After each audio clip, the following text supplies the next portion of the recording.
Welcome, everyone, to another episode of Streamed and Screened, an entertainment podcast about movies and TV from Lee Enterprises. I'm Terry Lipschutz, a senior producer at Lee and co-host of the program with the incomparable Bruce Miller, editor of the Sioux City Journal and a longtime entertainment reporter. Bruce, we're more than halfway through 2023. You know what it is? It's report card time. It is. We haven't started school, but it's report card time for entertainment because we're past the halfway mark. We should look at the things that have already happened, which ones are good, which ones are bad, which ones will stand the rest of the year. Because right about now, people start talking Oscar and which films would actually make it to that big time at the end of the year when they go, oh, of course, this is going to be a winner. Last year, we had Top Gun Maverick as kind of the one that was like, yeah, that's a done deal. That one's going to be in there. And it was. But this year, boy, I think I have 3 titles that will make it to the end of the year. Okay. Can you guess what those 3 are? Which will make it to the end of the year? Yeah, that will be considered for awards at the end of the year. Well, Oppenheimer, right? Definitely. Are we only talking movies that we've seen so far, or movies that have happened since January to now? So we're gonna go Oppenheimer. Ooh, Barbie.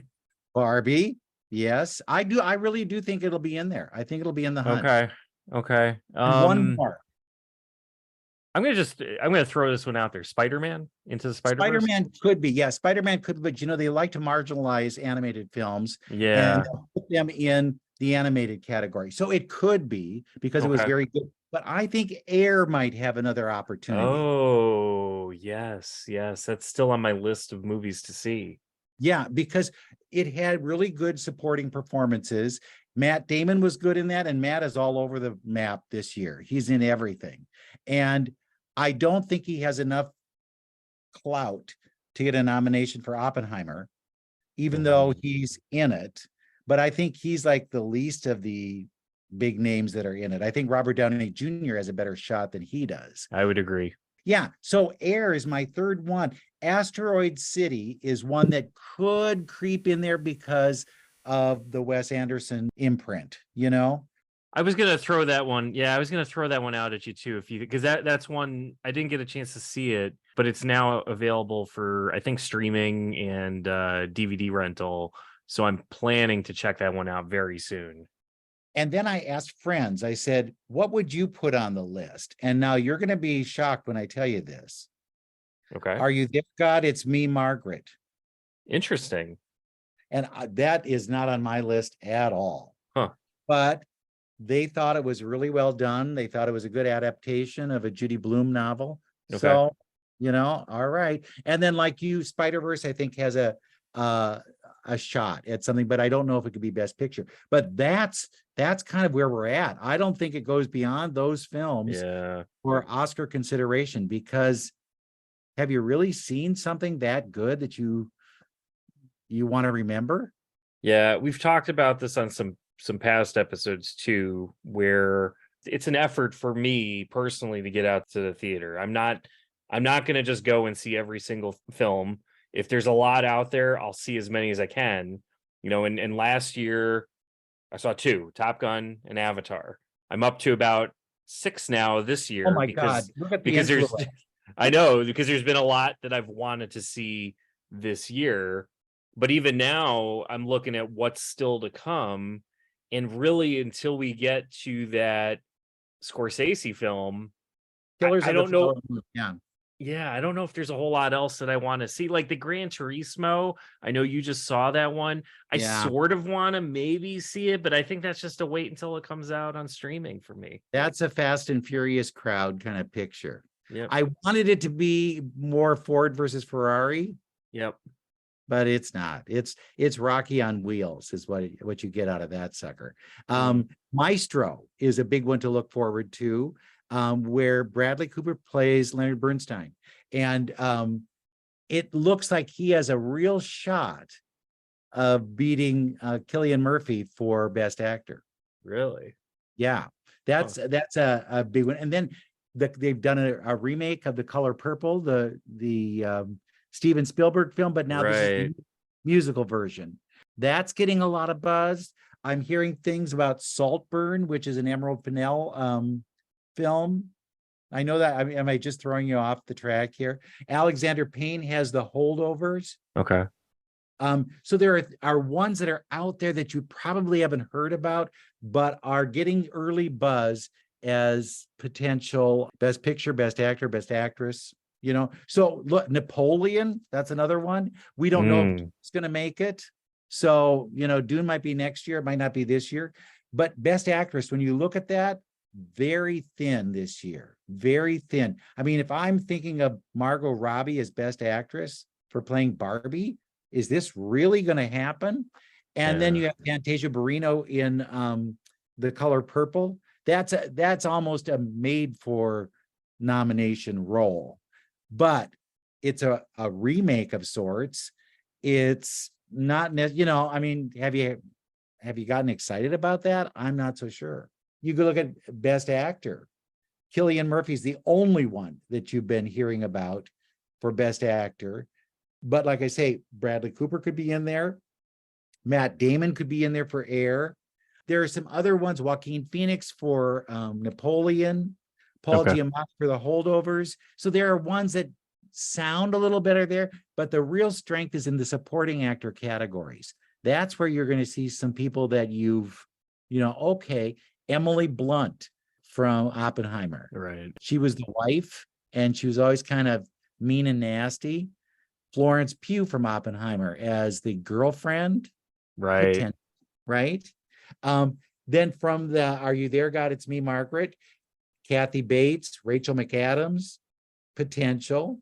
Scarlett Johansson from Asteroid City, rather. Mm-hmm. Potential.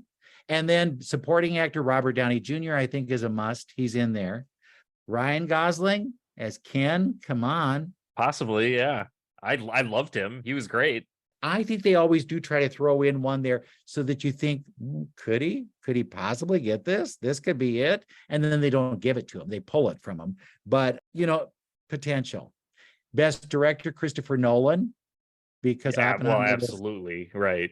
Greta Gerwig, because she did something with Barbie that wasn't just the same old crap that we've seen before. Wes Anderson, because of, they like him. Scorsese, come on, you can't beat him.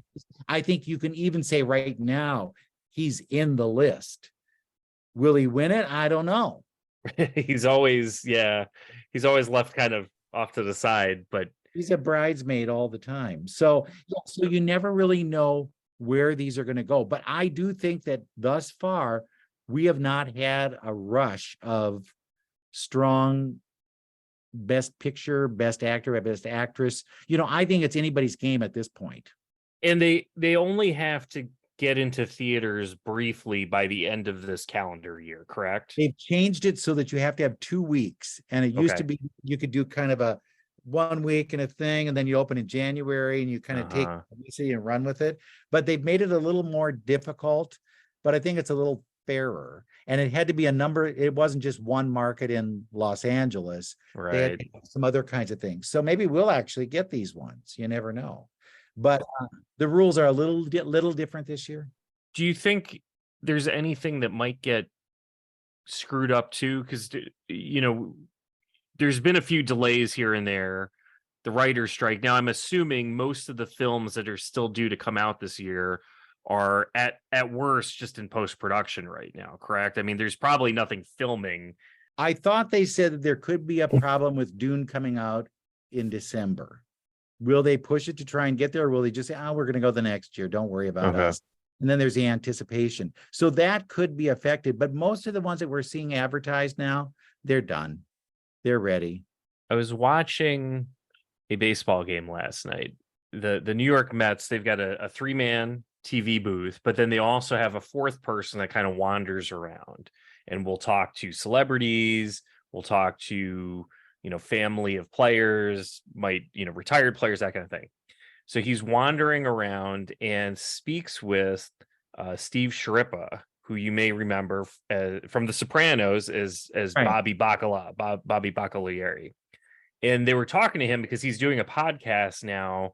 I think it's with Michael Imperioli, where they're looking back at The Sopranos, and I believe they're just rewatching all the episodes and kind of talking about them. Now, he made an interesting comment, and this is one that I've always thought about this show because I watched it heavily when it first came out. And then a few years ago, I actually rewatched the entire series start to finish. And we're talking, a solid 8 or 9 years after it went off the air. And one thing that he mentioned, which I've always felt strongly about, is that it's a show that'll stand the test of time because other than the cars that they're driving, or maybe the technology that they're using, like those old flip phones, or they would still make some phone calls on a payphone every once in a while, which those things don't Yeah. exist anymore. But other than those things, the show still holds up. I mean, it's just a show about relationships. Are there any movies this year that you see that are going to stand the test of time? I mean, like an Oppenheimer, sure, because it's a period piece, so there's no reason that wouldn't. But are there movies that we're seeing this year that we're going to be watching 50 years from now? I think we're going to see a lot of Barbies. I've said this before. I think they're going to be trying to milk that one for every dime they can get out of it. And so I would not be surprised to see Barbie 2, 3, 4, 5. It's like Rocky. You saw Rocky and you said, oh my God, this was so good. And then all of a sudden we're up to Rocky 6. And then they're doing Creed as a subset of all of this. So yeah, I think some of those ones that are very populist, they feel that they are no lose. You can't lose with these things because there's a built-in audience for it. And even if it's bad, they'll come. This is a bad year because we haven't had a lot of variety in terms of the kinds of films that we're seeing. In fact, when you these last few COVID years, you look and you think, do they really need 10 nominees for some of those, for Best Picture? Because man, some of those shouldn't be on those lists, to be honest. Do you think they'll ever pare that back to it was traditionally it was 5, right? 5. Up until whenever. You know what? It's studios are behind that, and they'll make a lot of money if their show can say it was a best picture nominee. And so are they going to give up the opportunity to advertise that? No way.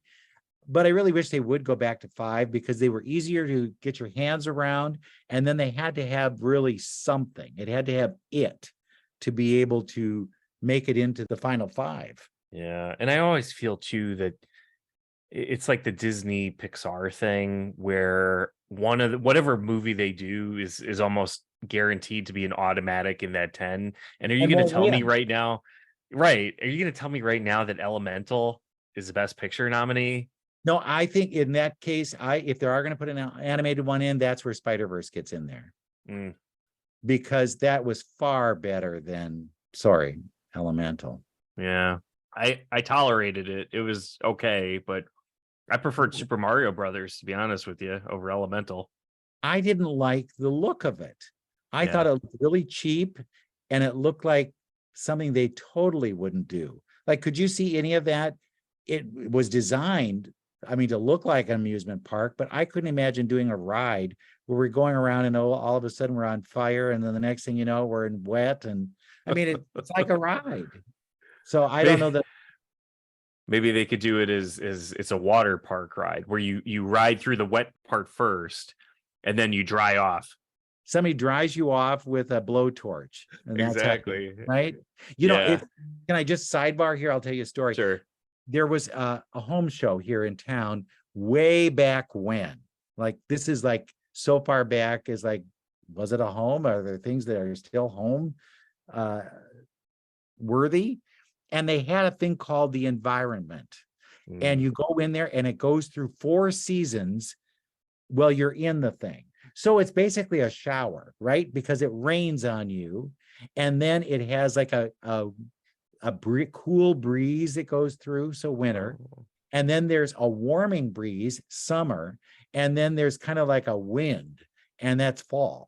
And you got all of the 4 seasons in the course of the thing. I did it, and I thought, this is something I will never have in my house. And as you know, now we all have them in our homes, so there we are. Yeah. But yeah, and that's kind of what Elemental is. It's just a way to get the elements together and make it look like we're doing more than we are. But no, I think that has no shot.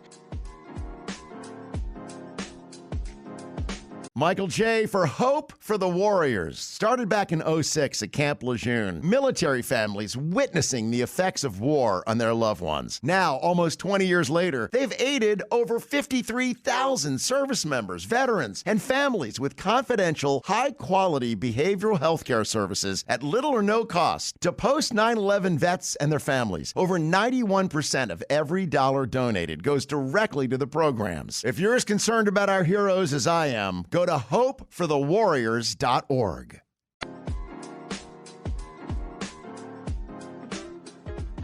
Okay, what about TV? What do you think is worthy of the TV things that Yeah, so we talked about how it's tough to get me out to the theater unless it's really good, but when it comes to TV, it's are easy to get pumped. me right, because it's end of the night, kids get to bed, even if it's just 45 minutes before my wife nods off, we can usually sneak in something. And a lot of the shows that are nominated for primetime Emmys, which have been pushed back now to early January. next year. Yeah, they were supposed to be in September, but there's a lot of shows that made the nominations list, which came out in 2023. I mean, we're starting with one that I think could clean up, The Last of Us from HBO. Oh, all right. Okay. That was, to me, HBO has been putting out some really good kind of doomsday-ish programming for a Right. number of years now, and it always feels like it's like a end of the year or beginning of the year type of thing. And I think they went off splendidly with Last of Us. I mean, that is just it. I got roped in from the beginning, and it was a zombie show. I'm not a big horror person, so I don't want to watch gory things. And it had its moments of kind of grossness, but it was more of like the human story of what happens to people who are put in very difficult situations. And it's a show that's based off of a video game, and they made it work. It was tremendous. I loved it. So you think it's going to stand the test of time? Do you think it'll have 5 years from now, people will be talking about it? I think it's the type of show that possibly they could be. Now we'll see what happens when season 2 comes. Will they be able to continue that magic that they found in season 1? We'll see. I thought that The Bear I loved in the first season, and I adored it in the second season. I thought they were able to avoid a sophomore slump and make it even better because we knew the characters. So I thought that one, I don't know what a third season would be like. Maybe they fall apart and COVID hits and they have no business. I don't know. I love that show. I think that one is a real keeper.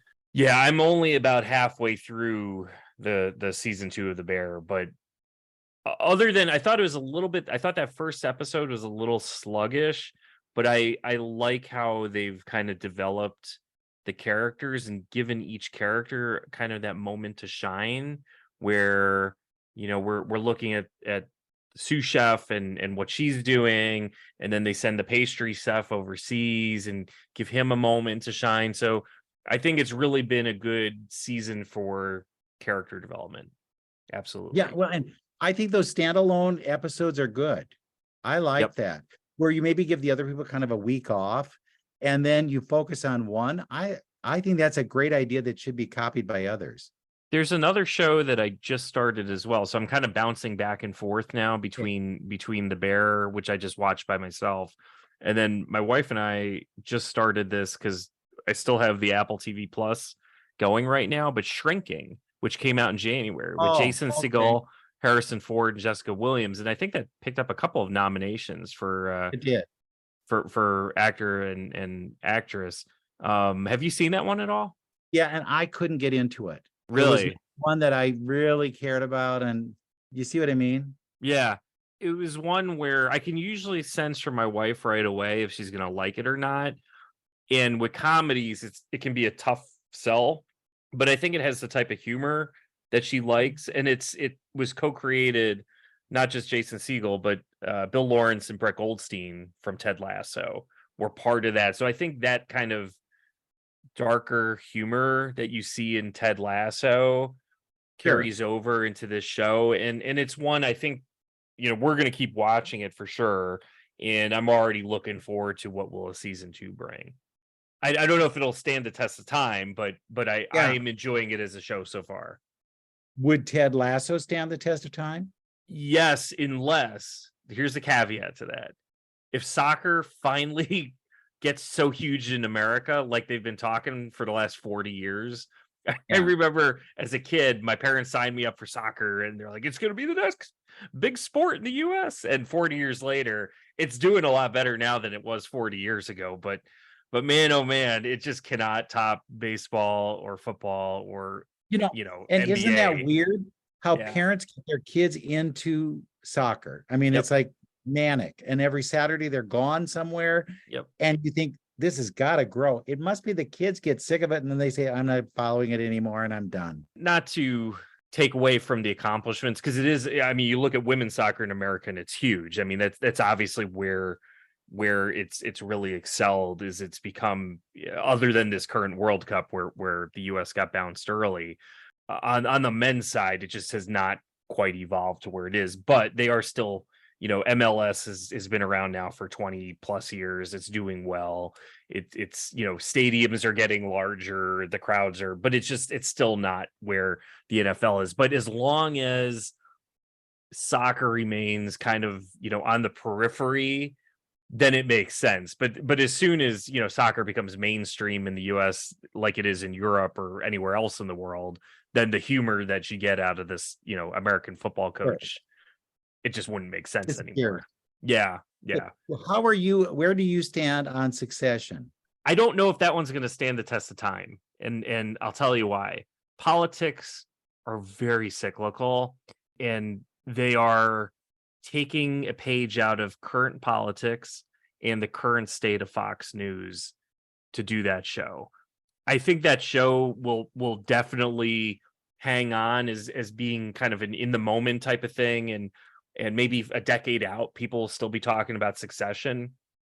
But if the landscape changes drastically, but also not only just that, the political landscape, but the technological, because part of what makes that show is they were talking about, how will the Waystar Royco get involved in other technologies, other forms of media. And as soon as the media changes into some other format that just doesn't make sense and we can't understand anymore, or it just seems too old, I think it might go away. But it's a great show. I love it. Yeah, I think it's one of those ones that the hype was bigger than the actual execution. It didn't have one of those kind of creators to it, at least not that I can pin, who this was his driving project. This was his life. Yeah. This is what he is putting out there. It seemed very much like Law and Order always is, ripped from the headlines. Yeah. And you just kind of, you find something out of that and you say, okay, let's go with it. And let's go as outrageous as we possibly can. And we'll get an audience. But I don't think it's one of those ones where you go, oh my Lord, they really came up with something here I want to watch. All in the Family is kind of that, that was obviously a comedy, but it was so groundbreaking for the time.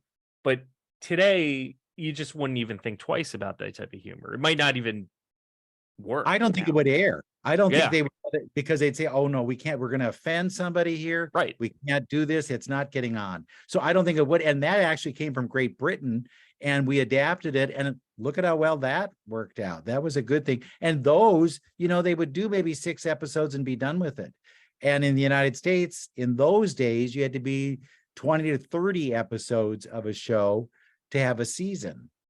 And that's, that's an interesting look at where they are. But, I struggle, because a lot of the shows that we're watching on network TV aren't good, number one.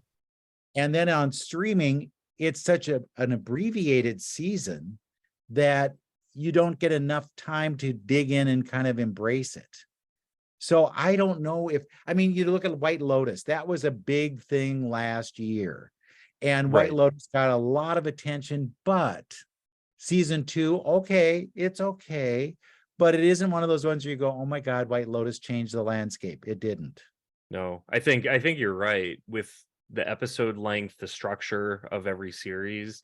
I mean, I'm thinking about what was one of the network TV shows that got a lot of buzz this year, and it was Night Court, because it actually did well. Fans Abbott kind of liked it. Elementary. I'm Yeah. always shocked at when people go, "Oh, one of the best TV shows ever." Abbott Elementary. It's borrowing The Office. It's borrowing from a lot of. I mean, it's a fine show. I enjoy watching Yeah. it. Now that I don't have Modern Family to watch on Wednesday nights, it's my anchor. But it is not as groundbreaking as they'd want it to be, I think, because there are certain things that need to. When they did lean into the plight of teachers today, that's where they were going right. But when it starts getting to be a principal who's running a side business at the office, I don't care. I really Yeah. don't.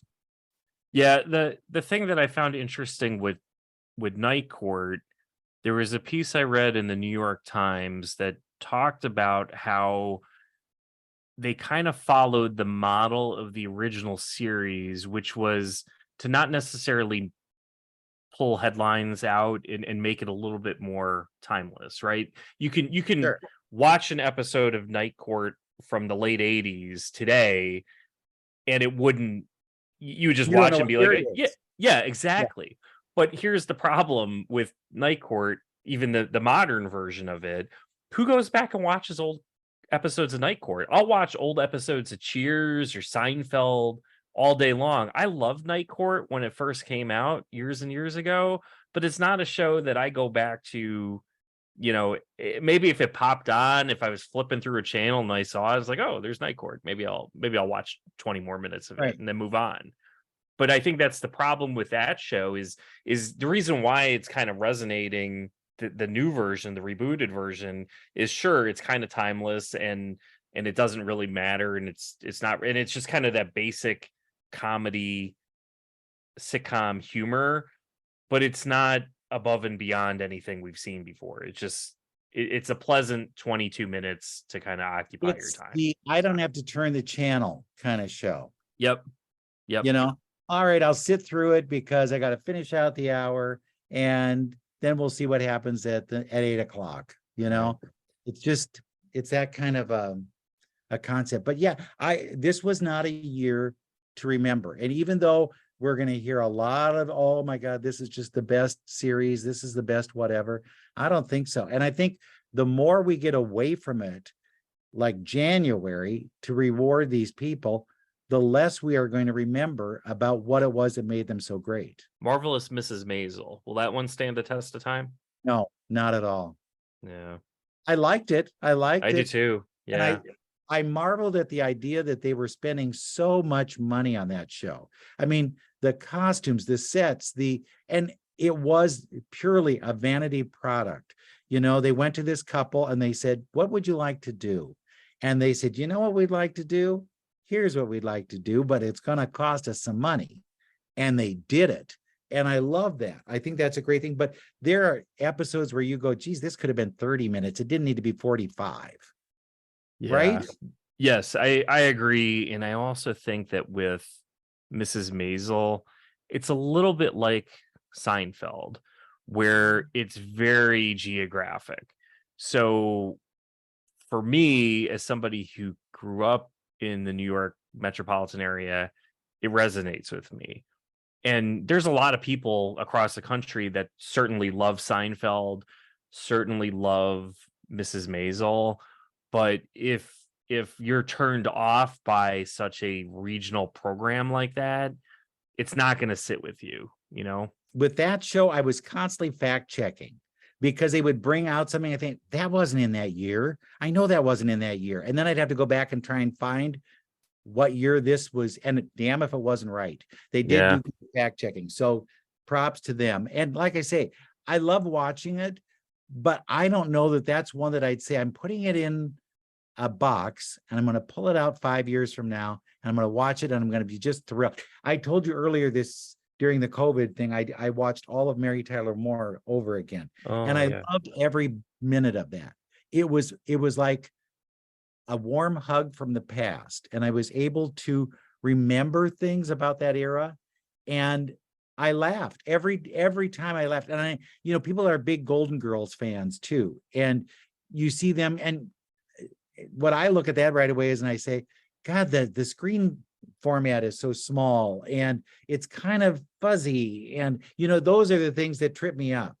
And so I don't know that I could watch some of those shows, but if they did it like Lucy is going to last forever. And it's because it was well written, well produced, and well performed.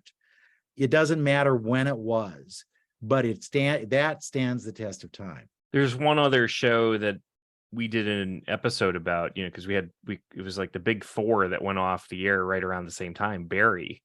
That's another one which it would get nominated every year.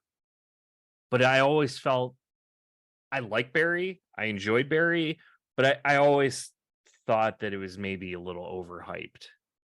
I think it had a good initial, and they're all good the first year. The first year is great. They have a vision, but then they kind of veer.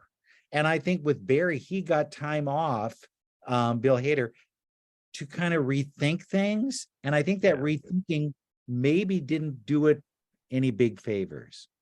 It's still well done. Yeah. But I don't know. Show. I don't know. Once you know the kind of the ending. Yeah. I don't know that you want to watch through the other parts. And that you're a Better Call Saul fan, right? Mm-hmm. See, that's another one I couldn't get into. Breaking Bad was too big for me to want to worry about another character. I really liked Better Call Saul. That last season I did not love. I didn't love the ending. That's, they say, are they going to reward them for their last year? Yeah. I think the answer is no. Yeah, I agree. What's interesting with both Breaking Bad and Better Call Saul is I crushed through both series kind of in short periods of time. I didn't watch Breaking Bad when it came out. That was a COVID show for me, and I watched everything and I loved it. It was a good series. And then Better Call Saul, I knew it was out obviously when I was watching Breaking Bad, but I chose to kind of wait on that one too until the last season was done. So late last year, I watched all of the first 5 seasons of Better Call Saul, and then the last season finally hit Netflix at the beginning of this year or middle of this year, whenever it was, and I slammed through that one super quick. So it wasn't a show that you pulled me in, or a series that didn't pull me in for a decade, because that's pretty much how long it took to get through both series. Right. It's just I watched them within a 2-year period, more or less. But I felt like that one just kind of tailed off at the end, and I would not have been happy if I invested 6 years of my life in that one, I guess is a good way to put it. One of the greatest things about being a critic is that you often get to see all of it before anybody else does. Sure. So you don't have these outside influences. And we did binging a lot sooner than anybody else did. And I think once we threw that out there to the public, they want that. They want to be able to plow through a show in a weekend if they have to. Yep. And I think that has affected the movie business, because if you have your choice between seeing a show that you've really been waiting for or going to a marginal movie, you're going to take that show and sit at home. And let's face it, our home setups are probably just as good as a film theater. Yep. You got the big screen, you got a comfy chair, you got food nearby, you can stop it to go to the bathroom. Does it get any better than that? It does not. Nope. And so I think that's the uphill battle that the movie business faces, is they've got to try and combat that. And how do they do that? And it's not by making the movies longer. That I'm on that. It's not that they want 3 hours of something. It's that maybe you've got to make that content so compelling that they have to go see it.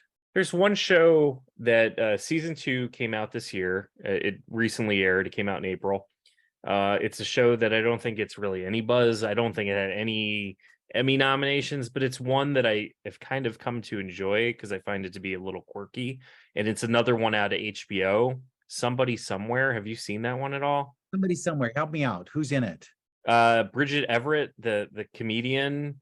And Okay, it takes place in Kansas. Yes. She's a late 40, early 50-ish single woman.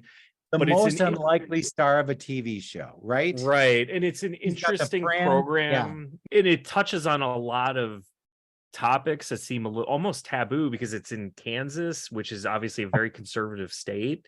So it's kind of touches on just a lot of different things, but I also find it to be just a sweet show.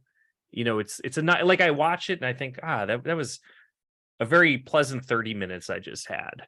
Sure. That just shows us that they're opening the doors to other voices, Yeah. which is good. Because if you were on network TV, you'd have to have some kind of a profile, or you'd have to have some, like, I would assume if we didn't have all these other things, it would be TikTokers. We would be bombarded by TikTok people on network television because they were able to bring a crowd with them. Whereas with this, I don't know, does she have a following? If she does, I'm sorry that I haven't paid attention. The only reason I even heard of her is because she appeared on an episode of Comedians in Cars Getting Coffee with Jerry Seinfeld. I had never heard of her before.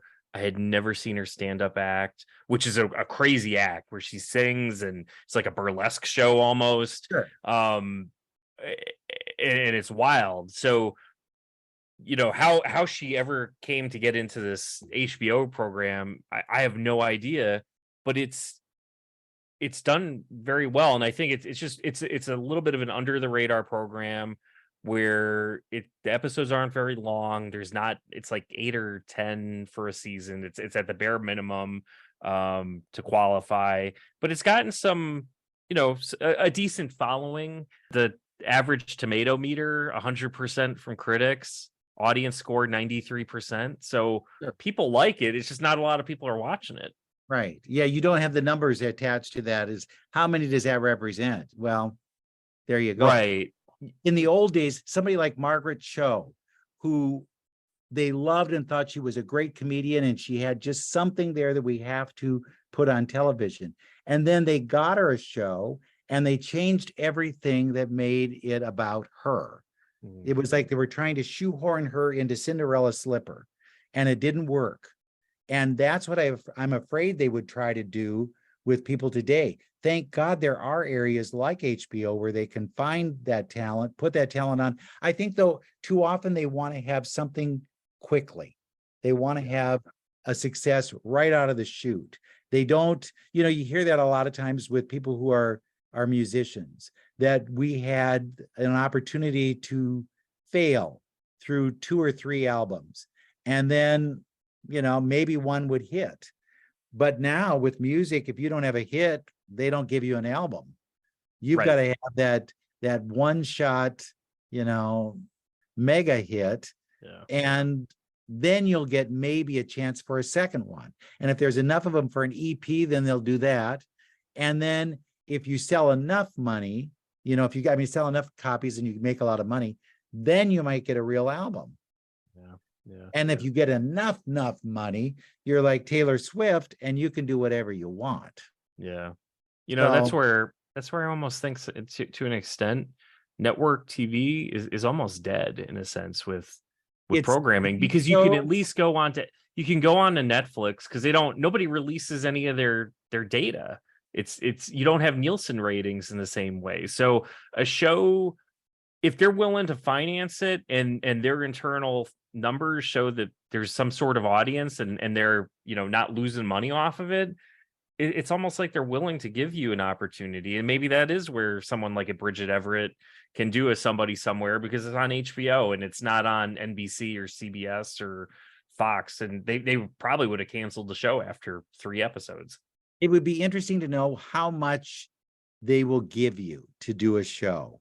Is it you're getting like pennies and then you've got to try and make something out of that with pennies?